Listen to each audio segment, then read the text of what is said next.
తెలంగాణ రక్షణ సేన అన్నది ఎన్నికల కమిషను మాకు ఇచ్చినటువంటి పేరు. ఆ లాయర్ గారితో మాట్లాడి వారి పర్మిషన్తోనే మేము కండువాలు కానీ పేర్లు కానీ అఫీషియల్గా వాడుకుంటూ ఉన్నాం. అయితే అంతకన్నా ముందు అనేక కుట్రలు జరిగినాయి. మేము అప్లై చేసిన పేర్లు కానీ ఇంకోటి కానీ రానియొద్దు అని అనేక కుట్రలు జరిగినాయి.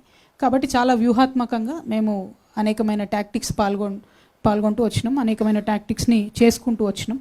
అట్లా రావడం ద్వారానే ఫైనల్గా మా అప్లికేషన్, మేము తెలంగాణ ప్రజా జాగృతితో పెట్టుకున్న అప్లికేషన్ ఏదైతుందో అది మంచిగా ముందుకెళ్ళడం జరిగింది. లేకపోతే అక్కడ కూడా అనేకమైన కుట్రలు జరిగినాయని తెలిసింది కాబట్టి లాంచ్ రోజు ఆ టైం ముహూర్తం సెంటిమెంట్ కాబట్టి నేను ఆ టైంకి అనౌన్స్ చేసిన. పేరు మాత్రం వ్యూహాత్మకంగానే రకరకాలుగా చెప్తూ వచ్చినాం. బట్ అల్టిమేట్గా ఎన్నికల సంఘం నుండి మాకు వచ్చిన పేరు తెలంగాణ రక్షణ సేన. అంటే టీఆర్ఎస్ అనేది నిజంగా నాకే రాసి పెట్టున్నట్టుంది బ్రదర్. అది నేను థర్డ్ చాయిస్ పెట్టిన, ఫస్ట్ చాయిస్ పెట్టలేదు, సెకండ్ చాయిస్ పెట్టలేదు. 5 పేర్లు అడితే అందులో టీఆర్ఎస్ అనే పేరు వాళ్ళు వెతికి మరీ రక్షణ సేన ఇచ్చిండ్రు.